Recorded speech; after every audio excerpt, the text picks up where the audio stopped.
I'd like to welcome everybody to today's presentation on revolutionary approaches for anxiety treatment. I'm your host, Dr. Elise Snipes.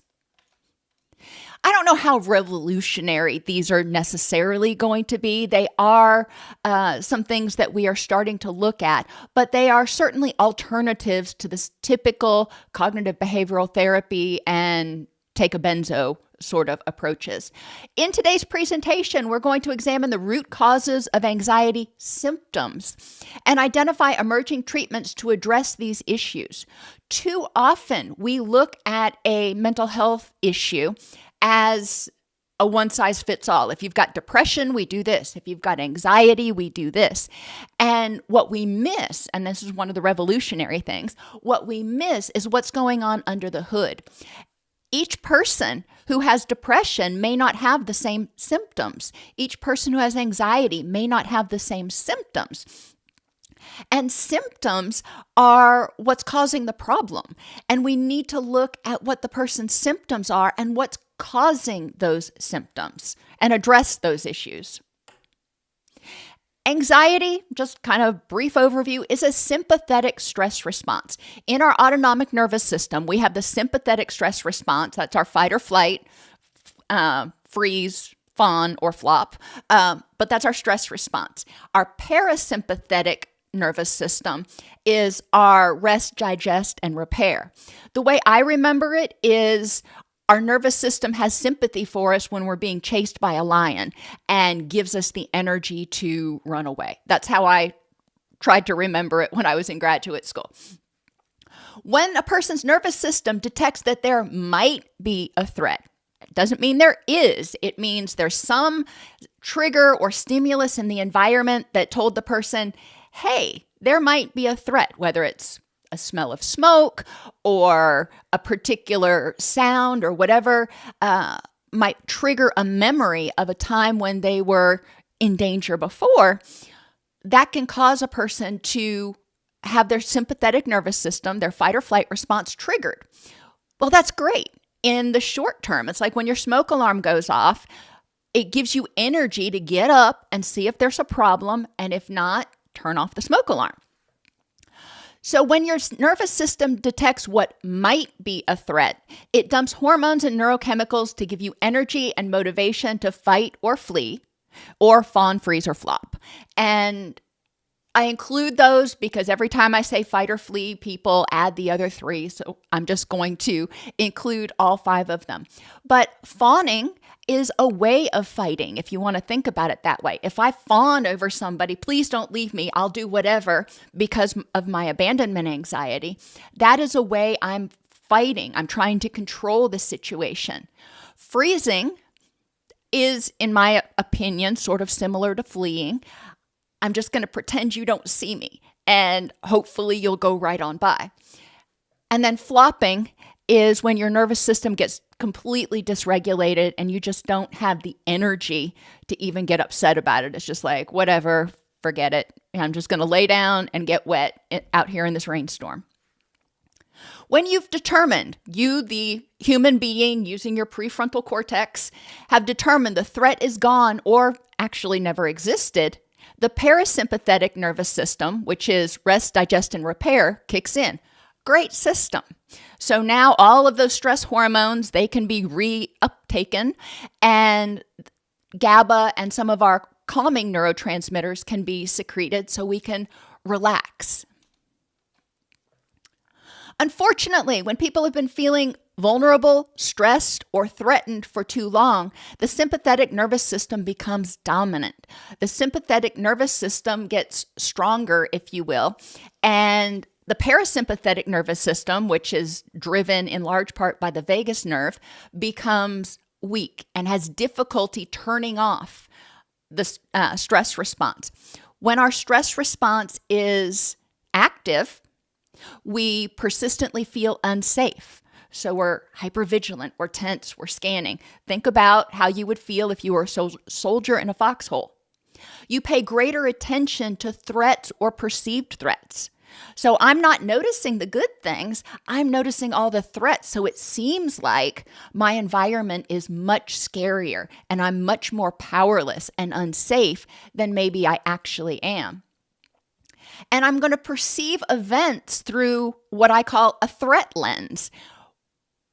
When something happens, if somebody gives me a dirty look, if I'm feeling anxious and I'm afraid of abandonment, then I'm going to say, oh, they're mad at me, they're rejecting me. So I'm perceiving events through this lens that conforms to the way I feel, feeling unsafe, feeling powerless.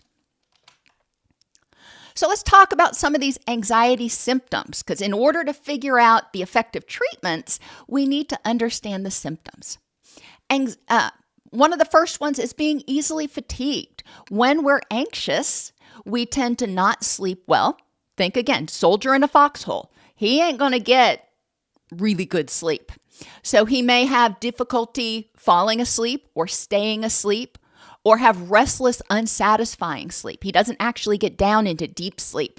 It's just these little bits of light sleep and REM sleep. If you don't get deep sleep, you're going to wake up the next morning and have some wicked brain fog, because your brain clears out a hormone called adenosine during deep sleep. When adenosine is high, sleep pressure, as they call it, is high. We get tired. We have brain fog. When adenosine is low, we tend to be more alert and able to think more clearly. So people are easily fatigued. And I think all of us have had times where, for whatever reason, we weren't sleeping well for multiple days.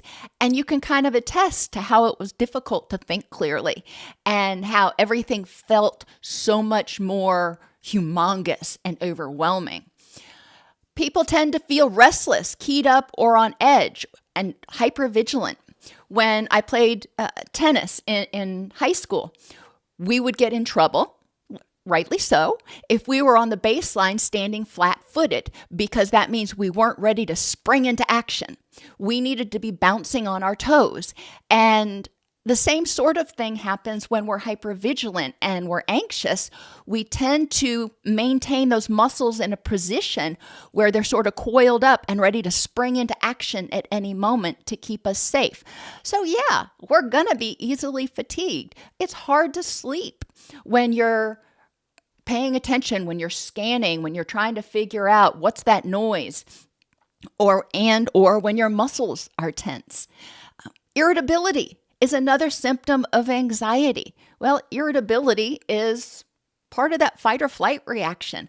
Of course, we're going to be irritable if we're not feeling safe, if we're feeling powerless, if everything we do feels overwhelming. Difficulty concentrating or your mind going blank. In fight or flight, you're not operating on autopilot. You are operating on autopilot, not your wise mind. When you're in fight or flight, your brain is saying, get away from the hungry lion. Not time to focus on driving, not time to focus on the Excel spreadsheet in front of you or the CEU class that you're attending. It is time to get the heck out of here so we can stay safe. Or it's time to fight so we can feel safe, so we can take our power back.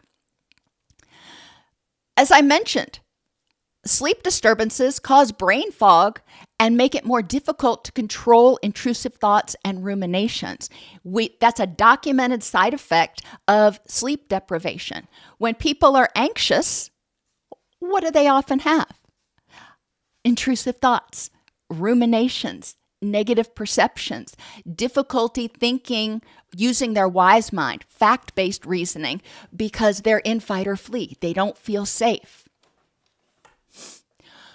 When somebody is anxious for a prolonged period of time, we start seeing the sympathetic nervous system become dysregulated. So the stress response becomes dysregulated. And I've referred to this before as flat to frantic or flat to furious, but when we're talking about anxiety, it's flat to frantic. To get the stress response to activate when it's just been persistently bombarded by stress hormones, Just like when the system is persistently bombarded by insulin or by alcohol, the receptors start to kind of numb it out. They're like, I'm not going to pay attention. I'm not going to activate because I'm just not. So in order to get those receptors to activate, the body has to dump a tsunami of stress hormones. So it's overwhelming those receptors and they can't help but engage. So you have this tsunami instead of just the usual trickle. This results in more intense reactions up to and including panic. So as people have longer episodes of generalized anxiety, abandonment anxiety, whatever is prompting their anxiety, as that goes on for months or heaven forbid years, their nervous system is getting progressively dysregulated. And likely what you're going to see is an intensification of their emotional responses in response to the same stressor. So what would have elicited a 2 last year now elicits a 6 because that sympathetic nervous system has gotten dysregulated. In terms of panic, a lot of these are going to sound very familiar when you think of the stress response. Palpitations, racing heart, brain's trying to get blood through the system so we can run. Sweating, trembling or shaking, shortness of breath, feelings of choking, chest pain or discomfort. When you're sitting still and your heart is beating like this, the brain says that doesn't make sense. There's something wrong. And a lot of times people tense up and they can start to feel sort of a shortness of breath.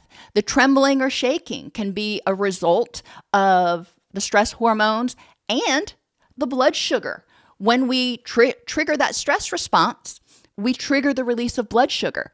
When we trigger a huge stress response, we trigger a huge release of blood sugar. And so obviously when people start experiencing significant variations in their blood sugar, they may have palpitations or trembling and shaking, nausea or abdominal distress. We're going to talk about some of why this occurs in a few minutes. But again, we're supposed to be doing fight or flee, not rest and digest. So the system says we need to get rid of everything that is trying to be processed right now because we ain't got time to focus on that. Dizziness, lightheadedness, chills or heat sensations.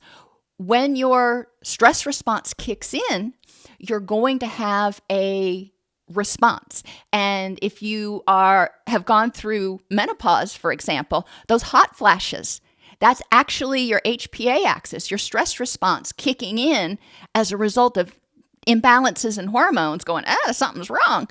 And you can feel yourself get hot. It's a sympathetic stress response. You can also, a lot of times when that happens, you're starting to feel your heart race. So a lot of people, when they go through menopause, may experience panic-like symptoms because of the stress of the imbalances of the gonadal hormones. Numbness or tingling sensations, a sense of derealization or depersonalization, kind of like you're in a dream. You're in virtual reality. It's not actually happening. A fear of losing control or going crazy, or a fear of dying. Well, when you've got these symptoms, it's easy to feel like you're going to die. You can't catch your breath. Your heart's racing. You can't seem to get your own body under control. And we need to look at what's causing those symptoms. Is it an imbalance in gonadal hormones? Is it an imbalance in thyroid hormones? Is it dysregulation in the autonomic nervous system and a weak vagus nerve, vagal tone that needs to be addressed? Or is it something, here's a little hint about where we're going. Is it something in the gut microbiome? As I mentioned earlier, our traditional treatments, cognitive behavioral therapy. Let's talk about what your thoughts are that are triggering your stress response and reframing those thoughts. Now the behavioral part we generally ignore, and that's a bad thing. We need to help people adjust their lifestyle behaviors to also support a stress-free lifestyle. Because remember, stress is not just mental stress. It's not just thoughts or unpleasant emotions. Stress is also physical stress on the body. And when people have a lot of physical stress on the body, they may be more prone to anxiety because physical stress triggers that stress response just the same as emotional stress does. The body's saying something wrong and we need to fix it. SSRIs, your traditional antidepressants, are often used for things like generalized anxiety. And then you've got your benzodiazepines. These are your Xanaxes, your Valiums, that are used generally on a as-needed basis, but they have a lot of side effects. They are associated with risks of developing dementia and with long-term use. And they do have a high addiction potential. So what alternatives do we have? If I'm struggling with anxiety and I don't want to take benzos, if I'm struggling with anxiety and I don't want to take antidepressants, and cognitive behavioral therapy, as I'm approaching it right now, just isn't working, what else can I do? And that's where we start talking about treatment-resistant anxiety or depression. It's when clinicians throw up their hands and they go, well, the traditional treatment isn't working, so basically it must be you. Your anxiety is treatment resistant. No, it's not. No, it is not. What is happening is we're missing what's causing that symptom. There are a few new treatments out there, and last week when we talked about emerging treatments on depression, we talked a lot about transcranial magnetic stimulation. It's showing a lot of promise for a variety of disorders, including anxiety, depression, and PTSD. The downside is it's one of those things that you have to go to a doctor's office and, experience the protocol. It's not painful. It actually can, in some people, help improve their cognitive functioning in addition to everything else. But it is, it's a treatment out there. Some people may embrace it. Some people may not. Ketamine and esketamine. Now, ketamine is a drug that was originally used as a veterinary tranquilizer. On the street, it's called Special K. And ketamine has strong dissociative effects. They did some research starting about 10 years ago that found that people who were acutely suicidal, who were administered ketamine in the ER, had a significant reduction in their suicidality. So everybody was like, oh, this is the next big thing. No. Hold up. Yes, it does show some short-term benefits in acute issues and for treatment-resistant depression. I hate that word or phrase. However, let's look at it a little bit further. Esketamine was developed because people tended to chase the dissociation or antidepressant effects, the euphoria that they felt after the infusions, which led to them getting frequent infusions with very little long-term benefit. And in most cases, ketamine is, I think in all cases, ketamine's not covered by insurance, and it's really stinking expensive. And esketamine is starting to be prescribed. I don't know. There's a very narrow band of people for whom insurance will reimburse for esketamine. High dose or frequent use of ketamine may impair cognition and lead to mood swings. Now, as opposed to the ketamine, which is a IV infusion, esketamine can be administered through a nasal spray. And again, it has its place, it has its purpose, but it's not going to solve the problem. It's not going to address whatever's going on under the hood that is causing those symptoms. We need to figure out where the nervous system is dysregulating. Vagal tone. And again, we talked about this some with depression last week. Treatments that increase vagal tone inhibit cytokine production. Cytokines can be inflammatory or anti-inflammatory, but treatments that increase vagal tone inhibit inflammatory cytokine production. I think I'll get into this more in a few minutes. Vagal afferent fibers in the gut, so vagal nerves in the gut, influence neurotransmitters involved in mood and anxiety disorders. So when the vagus nerve in the gut gets the signal that, hey, there's a problem, it sends a message to the brain that says, hey, there's a problem, and creates an entire cascade of increased stress response. In addition to transcutaneous vagus nerve stimulation using a device that you attach to your ear, is the way a lot of people do it, or on your skin, that's one way to stimulate the vagus nerve. Meditation and biofeedback are also ways to help people learn how to strengthen their vagus nerve. When their heart rate goes up, whether it's because they've been exercising or cleaning the house or because they're stressed, when their heart rate goes up, they practice intentionally bringing it back down as quickly as possible. And they can measure at home different parameters. Their heart rate is obviously easy to measure. They can also measure their blood pressure. And when the vagus nerve activates that parasympathetic response, blood pressure goes down and heart rate goes down. Gut bacteria also affect the activity of the vagus nerve. So if the gut microbiome is unhealthy, then it's going to regularly be sending signals to the brain saying there's something wrong. So the gut microbiome is now emerging as a treatment target for depression, anxiety, PTSD, and even autism spectrum disorders.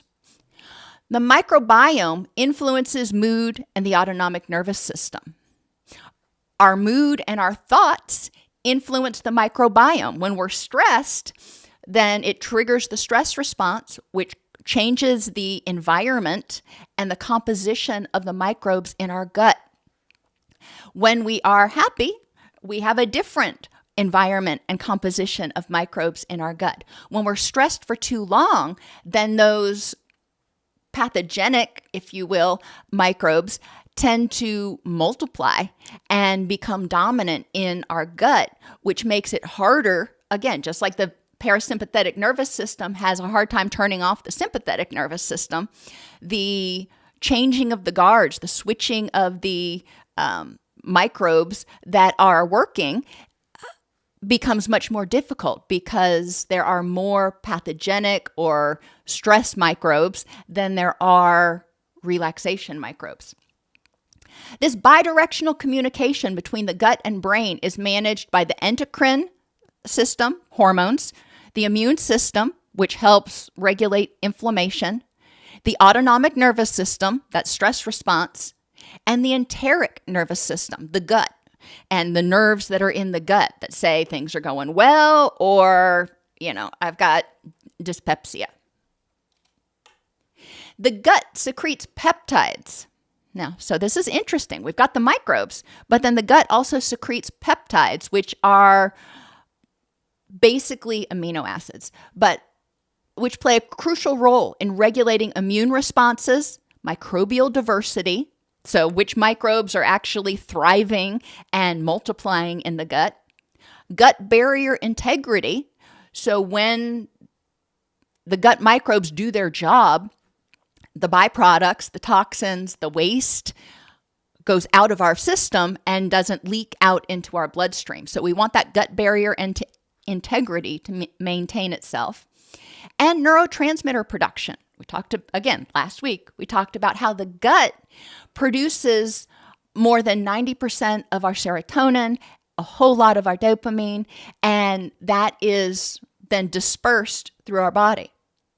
Gut peptides can bind receptors on immune cells and the vagus nerve, thereby altering the gut-brain communication. So these peptides can actually kind of lop onto the vagus nerve and alter its signaling, which is really cool, but it's also a problem if your gut microbiome is out of balance and your gut is secreting the wrong peptides, then we've got a problem. Gut peptide concentrations vary according to the composition of the intestinal microbiome. Peptides, like I just said, the peptides that are being secreted from the gut alter which microbes are going to survive and which microbes are being called into action, if you will. And the microbes that are there also alter the peptides. So the microbes that are there, if it's really an overabundance of we'll call them stress microbes, then it's going to alter which peptides are being secreted by the gut and attaching to the vagus nerve, which alters what the vagus nerve is telling the brain. Stress and anxiety both alter peptides and microbes. When you get stressed, they call in a different crew to work in your gut than what's going on when you're not stressed. And that's not exactly literal. That's a metaphor, of course. Peptides are an emerging intervention for mood disorders. Currently, very few are available for human use, so improving microbiome health and peptide activity are essential. There are a lot of ways we can do this naturally. And you've heard me go on my diatribe before, I'm going to do it again, about how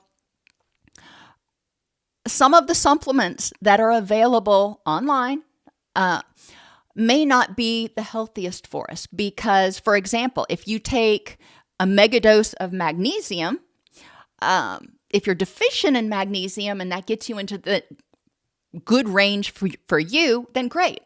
But if you're not deficient in magnesium and you end up with too much magnesium, it actually impairs the ability of other nutrients to be absorbed and do their job, like calcium. So too much is not it. We want that Goldilocks principle. What's just right? Not too little, not too much.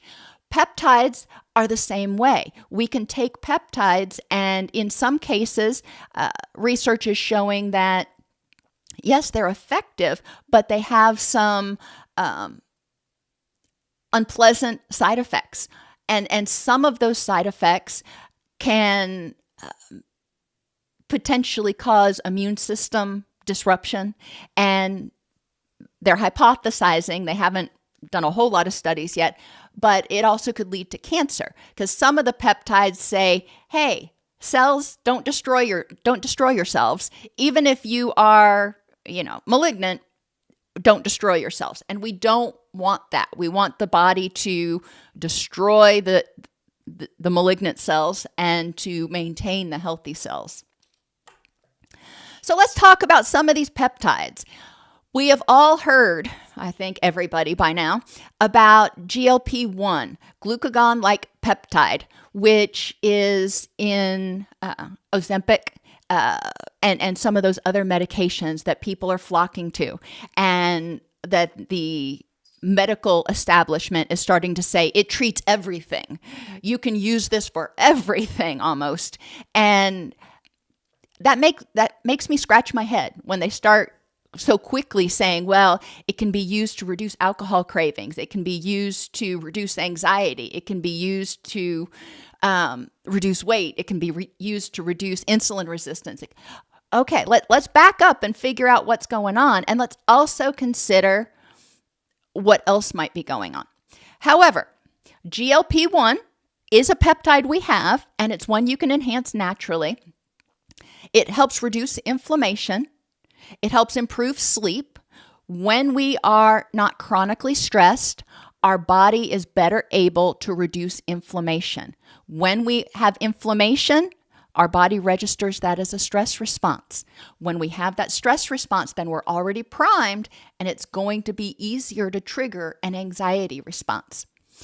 So, GLP-1s reduce inflammation, improve sleep, increase dopamine release, and have been shown to help reduce mental fatigue. Not necessarily physical fatigue, but mental fatigue, which I thought was a little bit interesting. But if we go back and we say, well, what was causing the mental fatigue?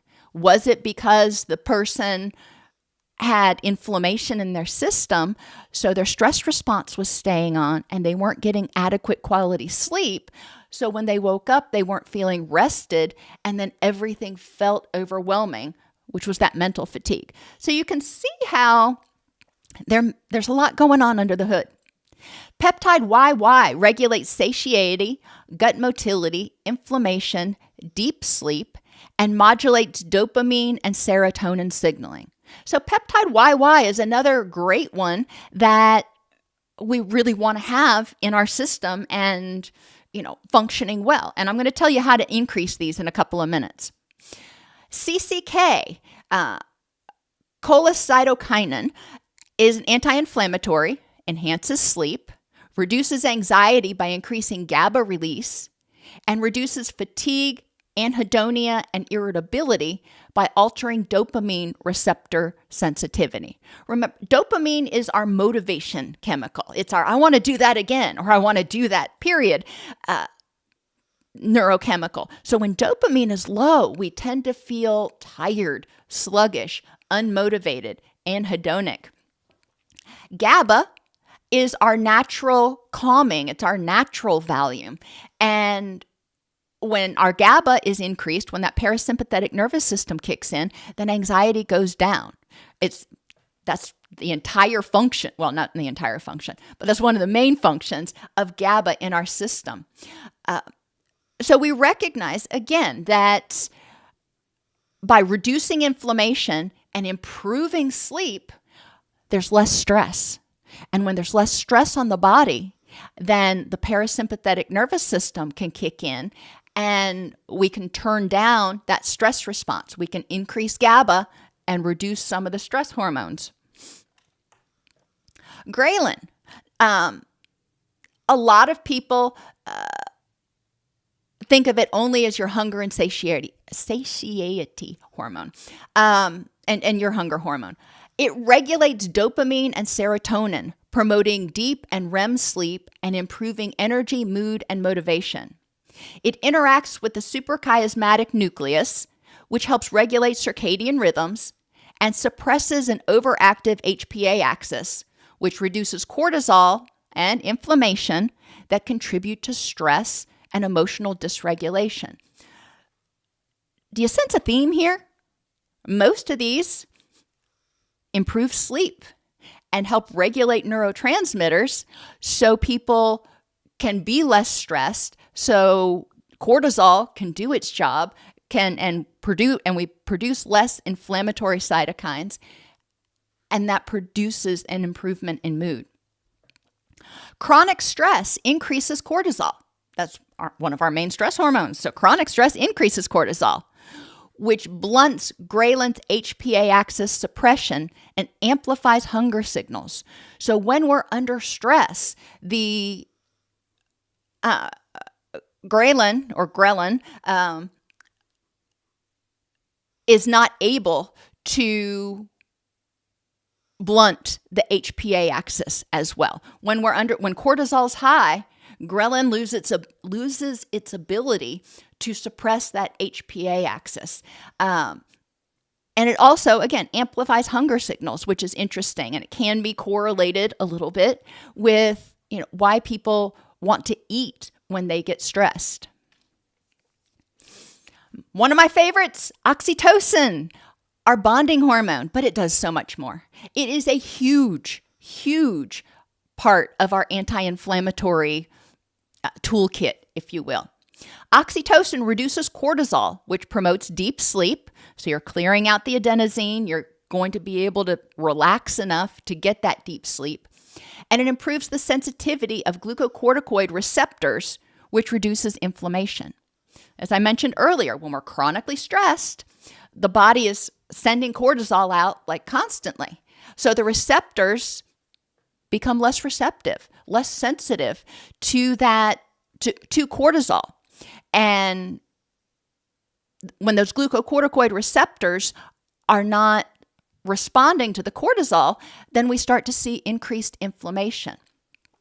So we're seeing a reduction of cortisol, stress hormone. As cortisol goes down, our ability to produce melatonin and get sleep goes up. So we're seeing cortisol goes down, we're seeing sleep improve, and we're seeing less stress overall in the body, which means that those glucocorticoid receptors aren't getting overwhelmed all the time, and they can start healing and becoming sensitive again. When they're sensitive again, then they're able to reduce inflammation. Oxytocin boosts dopamine, improves energy and social connectedness. Oxytocin also boosts GABA, which reduces anxiety and stress. So let's just think about it. That bonding hormone, whether you're petting a dog or getting a hug from somebody, a lot of times when oxytocin is released, we start feeling more relaxed. And people are like, okay, oxytocin makes you relax. No, oxytocin boosts GABA that helps you relax. But yes, it is a player. We have to have it. Oxytocin can be boosted by touch. It can be boosted by doing nice things for people. There are a lot of ways we can boost oxytocin.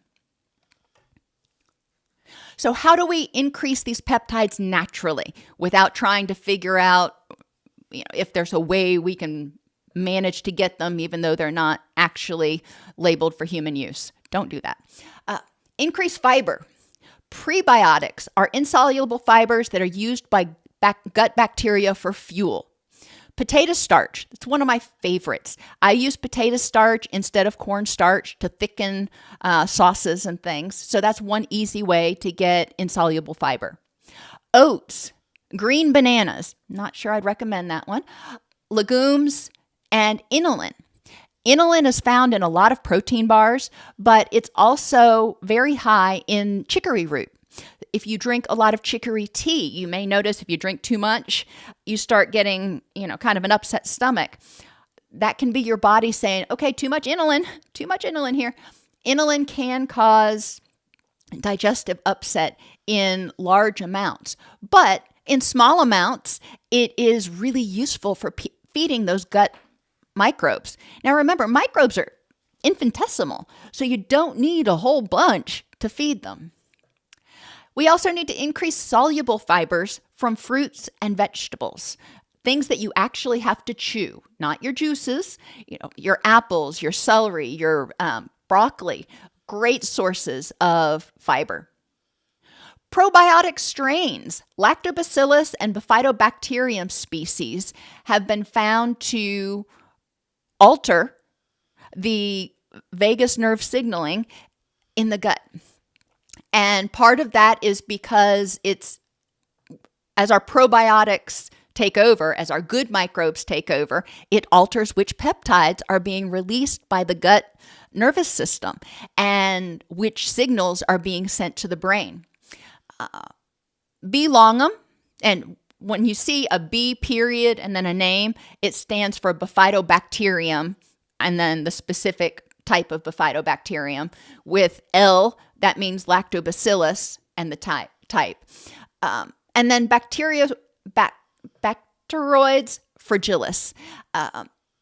Those are particular strains that have been studied a lot and have been found to have mood improving benefits.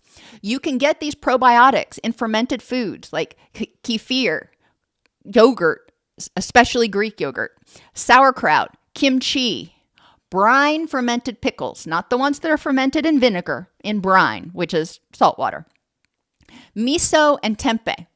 So you can, if you incorporate these into your diet, you can feed that bacteria and improve the bacterial composition in your gut.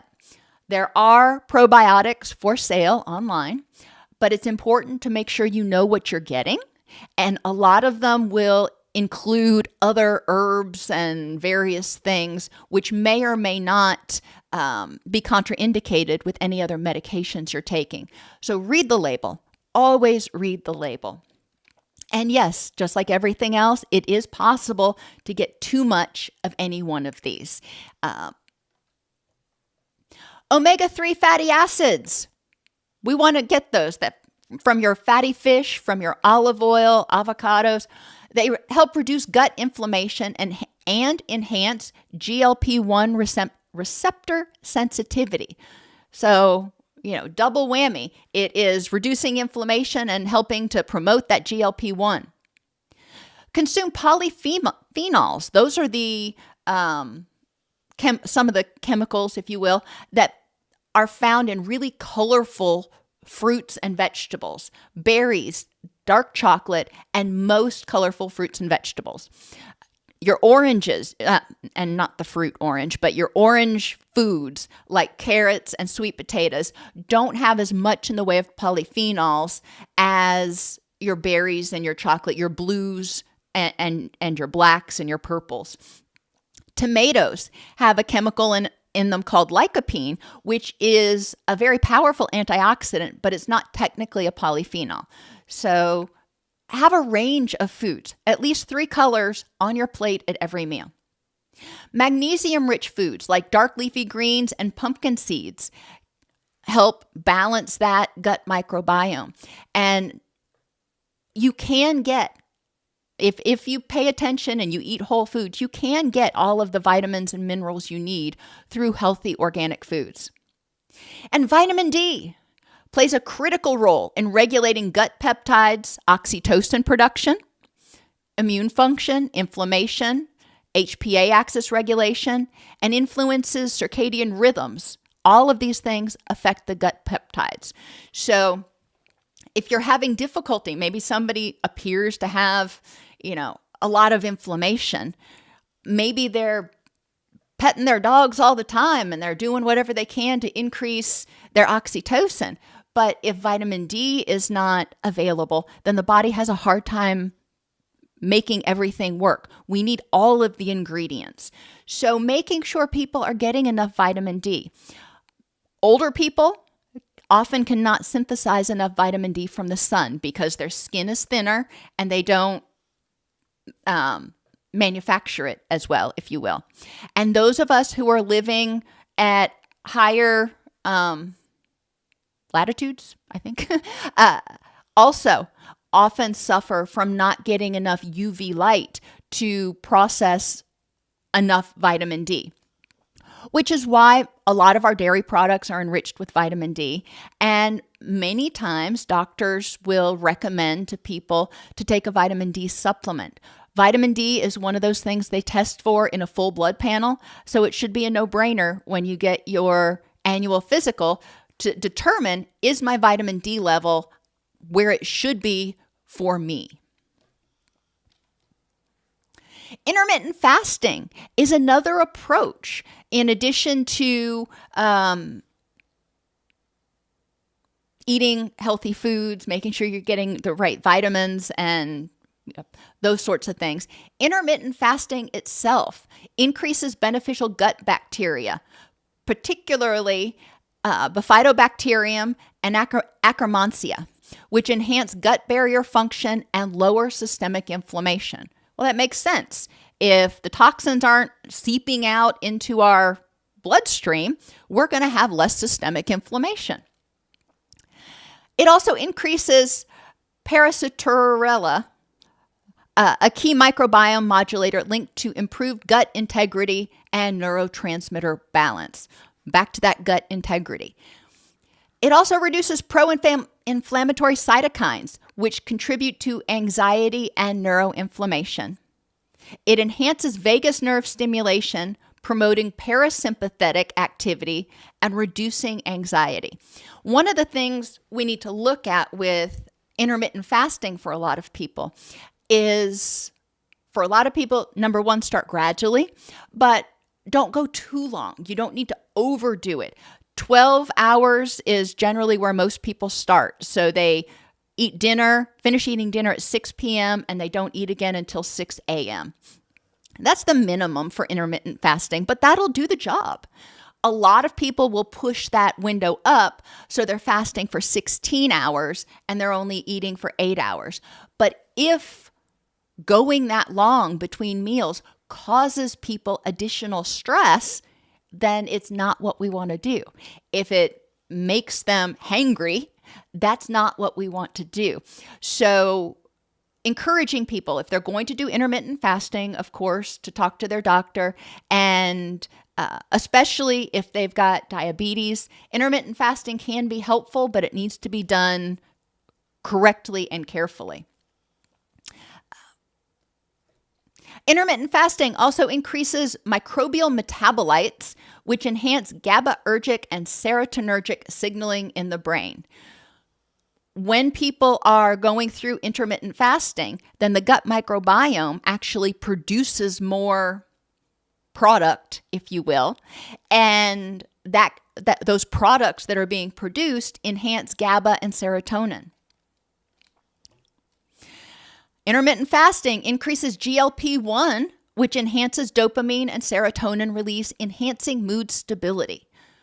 There again, if you're trying to do intermittent fasting and it's just really killing your mood, probably need to back it down a little bit and look at what works for you as an individual.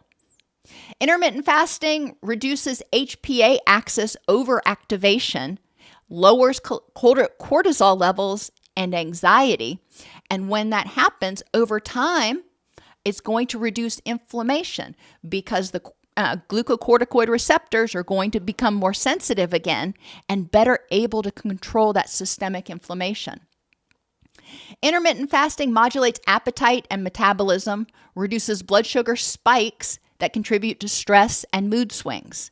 When we get stressed, as I mentioned earlier, a little stress triggers a little bit of blood sugar so we can handle the threat. A huge stressor or a huge stress response triggers a huge release of blood sugar into the system, which can and usually does alter a person's mood, not only when it's initially secreted and you have that spike, but then when you crash hard. Intermittent fasting also boosts peptides YY and cholecytokinin, which suppresses excessive cortisol release, stabilizes circadian rhythms, and the stress response. One of the things, remember, we've talked about circadian rhythms. One of the things that sets circadian rhythms is your activity. And if you are eating and stopping eating at the same time or roughly the same time each day, that's one mechanism that helps set your circadian rhythms. Intermittent fasting enhances GABA signaling, promoting relaxation and reduced neural excitability. It increases ghrelin release, which promotes dopamine release and neuroplasticity, reducing anxiety and improving motivation. It also reduces nighttime ghrelin spikes, preventing stress-induced late-night eating and anxiety. A lot of people find when they start intermittent fasting, when they used to find that they were getting hungry at 7 o'clock, 10 o'clock at night, that starts going away. It aligns the gut microbiome function with circadian rhythms, improving sleep and mood regulation. So the right microbe crew can be in there when it's time to relax and get to sleep. And it enhances the melatonin GABA interactions, promoting deep sleep and relaxation. Sleep is another intervention. I know, right? Is it a symptom or is it an intervention? Both. Sleep problems are a symptom. Sleep itself is an intervention because sleep deprivation are risks for depression, mental disorders, heart disease, insulin resistance, and high blood pressure. Why insulin resistance? Because when we're sleep deprived, our body secretes too much blood sugar, which means that our insulin receptors are constantly being bombarded. And so when we get quality sleep, our insulin receptors become more sensitive again, and that's good. Heart disease and hypertension are often related to systemic inflammation. Well, when we're chronically stressed, not only are our insulin receptors resistant, but our cortisol receptors are resistant. So by reducing that stress, we're helping reduce inflammation. And that can help people relax enough to get quality sleep. Sleep loss is associated with changes in the gut microbiome and peptide signaling that increases inflammation. Sleep loss correlates with cognitive inflexibility. Now, I want you to think of a time when you've been not getting good sleep because you're sick or you've got a new baby or a new puppy or whatever. but you haven't gotten good sleep for a few days, and see how many of these things ring true for you. Sleep loss correlates with cognitive inflexibility. Interpretation biases. You interpret things as more negative or more overwhelming or more stressful. Judgment biases about what's threatening or what you can do. Negative attribution styles. More worry, more rumination. Biased attention to threat. You're sleep deprived, which means you don't have as much energy, which means you're vulnerable. So your brain says, hey, you're vulnerable because you're kind of groggy. You need to pay more attention to all the threats that are around so they don't catch you by surprise. And interestingly enough, misperception of sleep deficit. When people are sleep deprived, they often don't realize they're sleep deprived. Caffeine or no caffeine, they don't realize how sleep deprived they are and how much it's impacting them. Greater improvements in sleep quality led to greater improvements in cognitive function, anxiety, and depressive symptoms. Improving sleep. Have that sleep routine daily routine, ideally, where you're eating about the same times each day, you are getting up and going to bed about the same time each day, and you have a wind down routine, whatever that looks like for you. Reduce blue light and brightness in your environment 2 hours before bed. Make sure you have cool temperatures to sleep with. Use intermittent fasting if doctor approved. They've shown it improves sleep. Hydrate early so you're not getting up at 2 a.m. to go pee. Address light, noises, and other sleep disruptors. I've shared with you all before, I am horrible about letting my animals sleep in the bed. And Brewster right now will get cold in the middle of the night, and he'll get up and he'll turn around and he'll throw his covers off, and he needs to be covered back up again. So if you have sleep disruptors, or maybe you have somebody you share a bed with who tosses and turns and kicks you all night, accidentally, of course. My daughter used to do that when she was a toddler. Weighted blankets can actually trigger the release of oxytocin and help suppress cortisol and increase GABA for people who find that helpful. Some people find weighted blankets to feel oppressive, and that doesn't work. If it's stressful, don't do it. And reduce cortisol levels. That means 2, 3, 4, if you can, hours before bed. Don't be getting into things that are going to stress you out. Stay off of Twitter. Stay out of social media. If you want to do something mindless online, go to shorts or something that are going to make you laugh.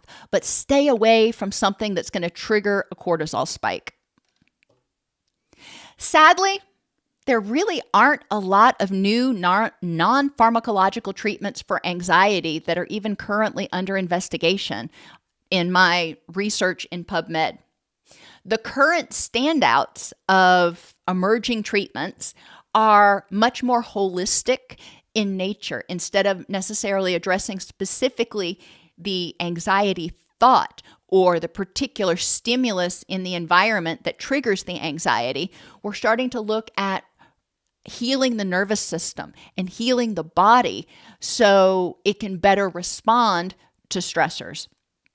We do that by strengthening vagal tone, improving sleep, and improving the gut microbiome and peptide signaling through nutrition, stress reduction, and potentially intermittent fasting.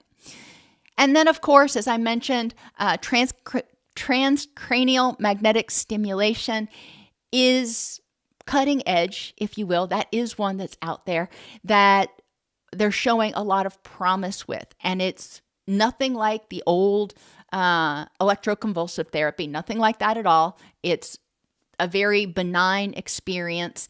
And again, it is showing a lot of promise for people who are willing to consider that. Are there any questions?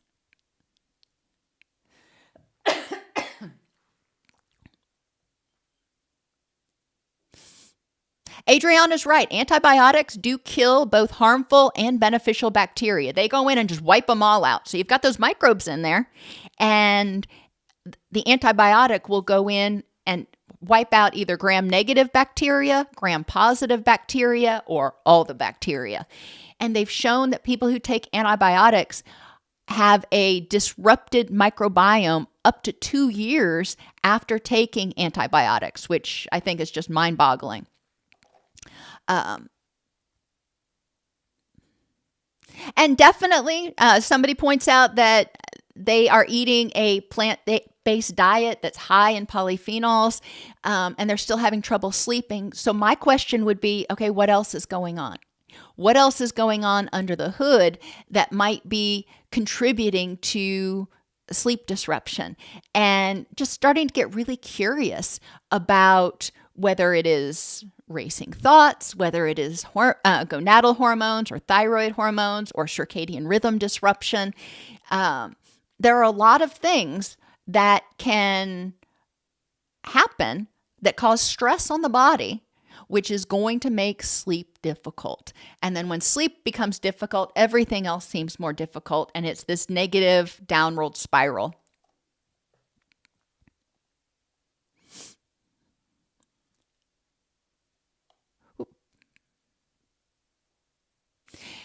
And Cheryl, you're right. Antibiotics can trigger mood problems. And I say this with caution, there are some studies, and I haven't looked at all the studies by any means. I'm not necessarily advocating for it. But there are some studies that have shown that in people with autism, spectrum disorders, there may be a particular bacteria that is too plentiful. And by taking a particular type of antibiotic, it improved their symptoms. Now, what else is going on? Because you can't just take a pill, an antibiotic that kills one particular type of microbe. So what else are we doing when we wipe those out? But yes, it does impact mood. Antibiotics alter the microbiome. That alters the peptides, which alters the signaling on the vagus nerve to the brain.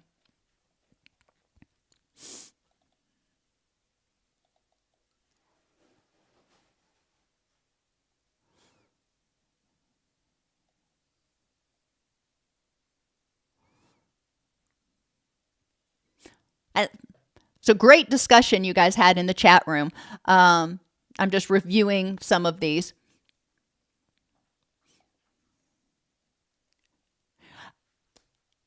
Yes, Cheryl makes another good point that suddenly changing your diet can lead to mood symptoms because the system, the body factory, gets used to certain inputs. And when you change those inputs, it throws the system out of whack. Think about apps on your computer or something. When you get used to how something goes and you know where to click and everything goes just fine, and then they update the app and everything's in a different place. And it takes you a minute to get reoriented and to effectively and as efficiently move through that process or app as before. Same sort of thing for our system. When we stop providing it the same inputs, it needs to restructure its processes to adapt. I encourage people, if they're going to change their diet, to do it gradually, not to suddenly cut out anything. Just start weaning off of it a little bit at a time. So maybe in a month, they're not consuming as much of it anymore.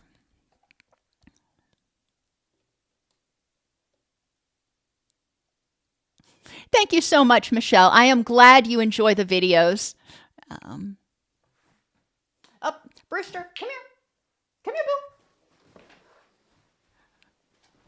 boo. Come here. Say hi to the people. Come on. Yeah. Come on. You got to come a little farther. There you go. Brewster was sleeping in the easy chair behind me, so he's like, "Why did you wake me up, Mama?"